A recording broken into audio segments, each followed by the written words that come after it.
Nama saya resminya Sudiarso, tapi sejak SMP saya selalu dipanggil dengan sebutan Acoy, panggilan di rumah. Karena abang saya dulu namanya Acul, jadi teman-teman gengnya dia, yaudah kita panggil aja si Acoy, adiknya si Acul, gitu ya, biar nggak terlalu jauh gitu kan.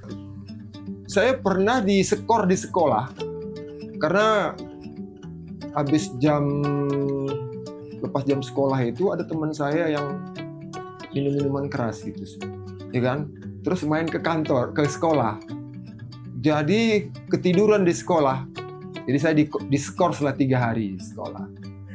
Tapi orang tua nggak tahu ya, orang tua nggak tahu.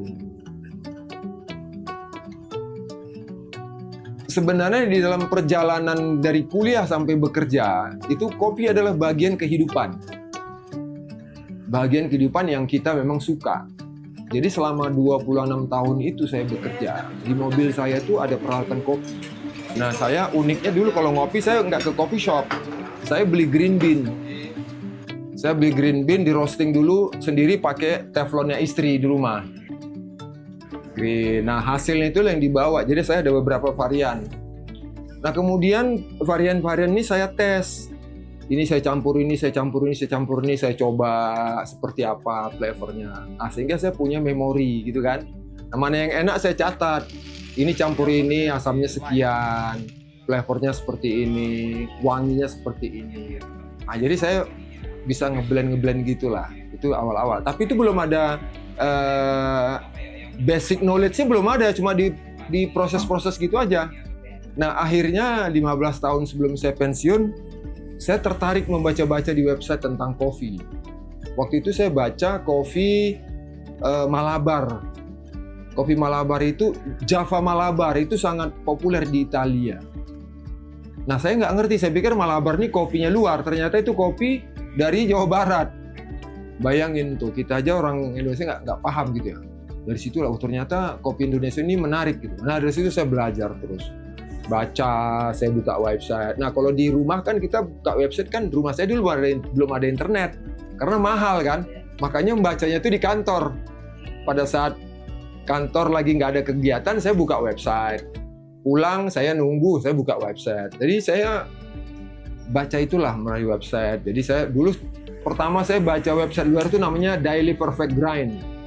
Nah itu terkait dengan kopi. Nah dari situlah saya banyak belajar. Ternyata blend-blend yang saya buat itu di situ ada knowledge-nya. Bagaimana ngeblend yang baik itu ada di situ. Nah jadi kan nambah kan. Nah itulah terus terakumulasi segala macam. Nah sampai pada akhirnya saya pensiun. Saya buka kedai ini mulai November 2019. Jadi realnya itu Desember lah. Waktu itu kan pas mau COVID ya.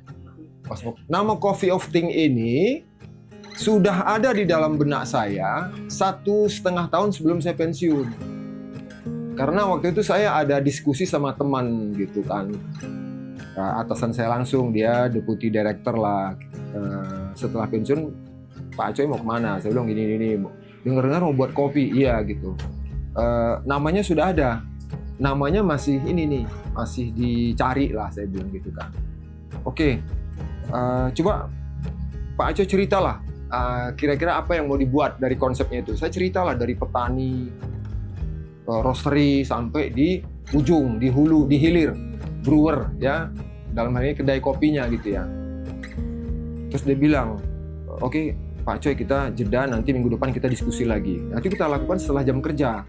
Menunggukan macet kan dari tol Karawang Jakarta. Nah waktu itu kita diskusi, Pak Acoy, sepertinya ini kan sekarang dalam dunia internet of things gitu ya, semua bisa di connecting dengan namanya internet. Nah kalau Pak Acoy cerita dari hulu ke hilir seperti itu, kita ambil aja itu Coffee of Things, jadi hal terkait dengan kopi. Nah, tapi saran saya, dibuatlah sesuatu yang konsep filosofinya dapat gitu. Makanya saya berpikirlah soal itu. Jadi jangan terlalu cepat, brandnya seperti apa gitu ya. Makanya saya 1 bulan mendesain itulah.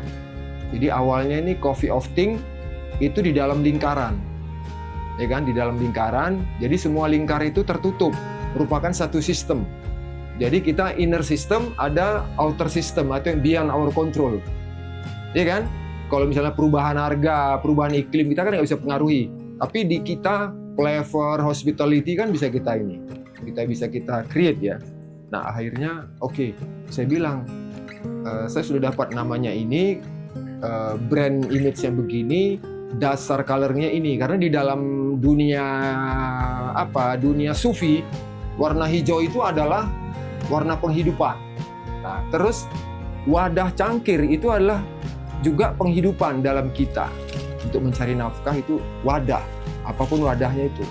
Nah, jadilah itu. Terus saya desain lah itu, Coffee of Thing. Jadi C-nya bagian daripada cangkir, O-nya itu tangkainya cangkir, selebihnya jadi coffee kan, of thing. Tapi di dalam, dalam satu sistem. Nah, anak saya bilang, di dalam ekonomi itu ada namanya trickle down effect. Jadi bottleneck. Kalau botol kita penuh, mengalirnya kemana? Keluar kan? Nah, jadi ya terkait dengan itu, cangkirnya itu jangan di dalam. Cangkirnya itu keluar, dicoak, terus dimiringin. Kalau cangkir ayah yang penghidupan ini penuh, itu dia akan menetes keluar. Itulah namanya trickle down effect. Jadi tidak hanya ayah yang sejahtera harapannya, tapi petani juga tersambungkan dengan koneksitas green bean tadi, ya kan? Ada customer. Jadi stakeholder-nya kan ada customer, ada farmer, ada government gitu kan? Ada employer. Tapi karena kita masih kecil, employer nggak ada gitu kan. Saya mikir-mikir, oke juga tuh Kak. Nah terus supaya balance, G-nya itu dikeluarin. G. Terakhir baru saya pikir nyambung. G itu akhirnya jadi apa? Hospitality. Itu abbreviation dari good services. Kita harus bergerak. We should move, ya kan gitu kan? Kita harus bergerak. Nah, dengan peralatan-peralatan yang sederhana, jadi kita melangkah kecil untuk menjadi besar. Kalau kita melangkah besar, kapan kita mau bergerak? Orang kita belum bisa beraktivitas apa-apa kan? Nah, makanya saya ambil itu karena sebelum saya buka Coffee of Things, saya survei di sekitar Tebet. Survei seperti apa? Saya nggak mendapatkan seperti komunikasi yang saya bilang tadi dengan Mas Jubong intimate tadi tuh, saya nggak dapatkan.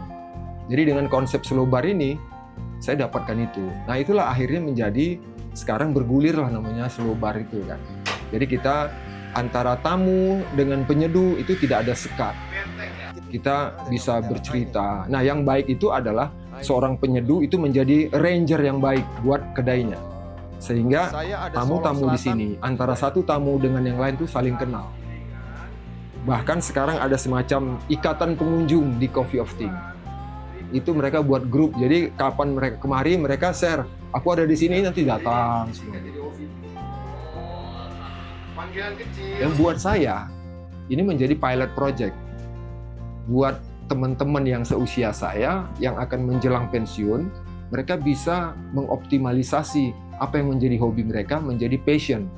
Sehingga pada saat mereka masuk Purna Bakti, apa yang mereka menjadikan hobinya itu bisa menjadi aktivitas setelah pensiun. Nah, kenapa? Biasanya kita melakukan sesuatu yang kita suka itu kan tanpa beban. Jadi tamu itu adalah bonus, gitu kan? Insya Allah lah kalau kita mau berusaha pasti ada tamu. Cuma masalah frekuensinya yang masih ada penundaan karena kita belum tahu. Makanya kita jangan putus berharap sama yang kuasa, jangan berharap sama manusia. Kalau berharap sama manusia kita kecewa, ya kan? Nah gitu, jadi kita berdoa aja. Nah itulah hasilnya seperti itu ya, bergulirlah terus jalan-jalan sampailah sekarang Coffee of Things seperti ini. Itu juga menjadi suatu starting point buat anak-anak muda yang katakanlah quote and quote kurang dana, ya. Nggak mesti kita berusaha itu dengan peralatan-peralatan yang canggih. Dengan peralatan yang sederhana pun kita bisa menyajikan flavor yang baik dengan catatan harus mengkombinasikannya antara kopi yang baik, diproses dengan baik, ya kan? Diseduh dengan baik dengan peralatan sederhana, tapi dilakukan dengan penuh cinta, ya kan? Berarti mengkombinasikan antara pikiran, hati dan jiwa. Kalau buat saya nggak jadi masalah, karena di usia saya itu menjadi suatu investasi yang tak terhingga gitu. Mungkin nggak di sini dapatnya. Yakinlah, nggak usah khawatir. Rezeki itu ada yang ngatur. Karena apa? Semua pengetahuan itu bisa di-copy. Tapi soul-nya itu kan ada di masing-masing pribadi. Nah, soul-nya itu yang nggak bisa di-copy. Jadi nggak usah celit sama ilmu. Bahkan itu menambah spektrum kita lebih luas gitu kan. Kalau saya nggak begitu, mungkin Coffee of Tea nggak dikenal orang. Betul nggak? Karena setiap orang yang mereview, kalau Anda ke sana, tidak hanya minum kopi, tapi Anda dikasih mendapatkan sesuatu yang bernilai di luar kopinya. Ya, sebenarnya puas itu relatif ya. Tapi ada begini, saya kan nggak terlalu banyak mengejar harus populer, harus target sekian, enggak. Karena ini awalnya adalah untuk mengisi waktu, hobi untuk mengisi waktu, tapi ada yang menurut kita alhamdulillah sebagai masukan setelah pensiun. Nah, jadi saya nggak mengejar yang aneh-aneh. Ya, cukup orang bisa mengapresiasi, buat saya itu udah suatu kesenangan yang prima gitu ya. Satu, yang kedua, kita banyak bersosialisasi dengan orang-orang dengan strata usia yang berbeda-beda, juga dengan kelas status yang berbeda-beda. Nah, tamu kita ini yang dari atas sampai bawah itu juga ada gitu ya. Nah, kita bisa tahu, jadi kita bisa dapat hal-hal baru terkait dengan keberadaan kedai kita. Semua ini saya syukuri gitu ya. Kalau pengertian puas agak relatif gitu ya, dan lebih kepada sifatnya temporer. Tapi kalau kita syukuri, ini lebih banyak mengandung nilai-nilai spiritualitas gitu kan? Nah, gitu. Petani kopi Indonesia maju jaya, itu impian saya. Makanya saya tidak mengambil kopi dari supplier-supplier besar, kecuali kepepet, ya kan? Jadi ini saya menganggap ini sebagai small lab for small farmer coffee all of Indonesia.